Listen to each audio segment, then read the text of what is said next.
அன்பர்களே, நவராத்திரி இன்று துர்காஷ்டமி. காசி ஸ்ரீ துர்கா மந்திருக்கு செல்கிறோம். வாரணாசி எனப்படும் காசியில் உள்ள துர்கா குண்டில் அமைந்துள்ள திருக்கோவில் இதுவாகும்.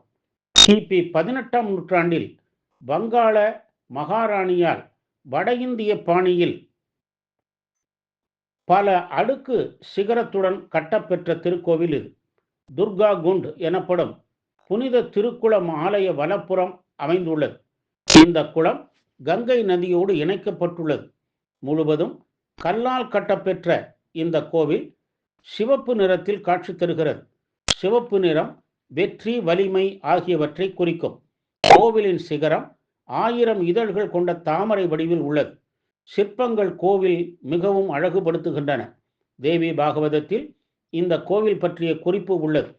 காசி மன்னர் சுபாகு தனது அழகான மகள் சசிகலாவின் சுயம்பரம் நடத்த எண்ணினார். ஆனால் மகன் சசிகலாவோ காட்டில் பரத்வாஜ முனிவரின் ஆசிரமத்தில் வசிக்கும் கோசல இளவரசன் சுதர்சனை மணக்க விரும்பினாள். ஒரு நாள் இரவு பகவதி தேவி சசிகலாவின் கனவில் தோன்றி, உனக்குரிய மணாளன் சுதர்சனனே என்றாள். விழித்தெழுந்த சசிகலா ஒரு பிராமணர் மூலம் சுதர்சனன் இறப்பிடத்தை அறிந்தாள். சுதர்சனன் பீஜாட்சர மந்திரங்களினால் பகவதி தேவியை தியானித்தான். அவனுக்கு அன்னை காட்சி தந்து ஆசி வழங்கினாள். நிஷாத மன்னர் சுதர்சனுக்கு ஒரு தேரை பரிசளித்தார். அந்த தேரின் மூலம் சசிகலாவின் சுயமரத்திற்கு காசிக்கு புறப்பட்டான் சுதர்சனன். அன்னை பகவதியாகிய துர்காதேவியின் அருளால் மன்னர்களை வென்று சசிகலா சுதர்சனன் திருமணம் நடந்தது. சுதர்சனனை இந்த கோவிலை கட்டி நவராத்திரி விழா கொண்டாடினார். இந்த ஆலயத்தினுள் லக்ஷ்மி, சரஸ்வதி, காளி சன்னதிகள் உள்ளன. காசியின் சக்தி மிகுந்த தெய்வங்களுள் இந்த கோவிலும் ஒன்று. துர்கா மாசுரனான துர்கை இந்த இடத்தில் அந்த அசுரனை அழித்து வெற்றி கொண்டதாக ஸ்காந்தம் எடுத்துரைக்கிறது. தேவி துர்கை இங்கு யந்திர வடிவில் வழிபடப்படுகிறாள். கூஷ்மாண்டா என்னும் அந்தஸ்தையும் பெற்றார்.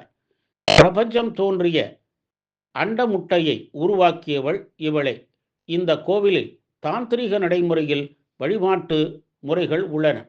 இந்த கோவில் முக்கியமா கூஷ்மாண்டா துர்கா, பத்ரகாளி தேவியுடன் தாண்டிக்காளி, சந்த் பைரவர், ருத்ர பைரவர், மகாலட்சுமி, மகாசரஸ்வதி ஆகிய சன்னதிகள் உள்ளன. கோவிலின் வெளிச்சுற்றில் குக்குடேஸ்வர மகாதேவர், தில்பர்ணேஸ்வர் மகாதேவர், சூரியன், ஜுவரகரேஸ்வரர், லக்ஷ்மி நாராயணர், ராதாகிருஷ்ணர் ஆகிய சன்னதிகளும் உள்ளன. செவ்வாய், வெள்ளிக்கிழமைகளில் கூட்டம் அதிகமாக இருக்கும். ஆவணி, புரட்டாசி மாதங்களில் துர்கா குண்டம் சங்கீத சமரோக் நடத்தப்படுகிறது. அப்போது பாரம்பரிய இசைக்கலைஞர்கள் தேவிக்கு இசை அஞ்சலி செலுத்துகிறார்கள். நவராத்திரி விழா மிகவும் சிறப்பாக கொண்டாடப்படுகிறது. இதில் 4வது நாள் மிகவும் சிறப்பானது. மனபயம் போக்கி சகல ஐஸ்வர்யங்களையும் அருளும் காசி துர்கா குண்ட் ஸ்ரீ துர்கா மாதாவை வணங்கி பேரருள் பெறுவோமாக. காத்யாயனாய வித்மகே கன்யகுமாரி தீமகி தன்னே துர்கை பிரச்சோதயாத். ஓம் சக்தி பராசக்தி.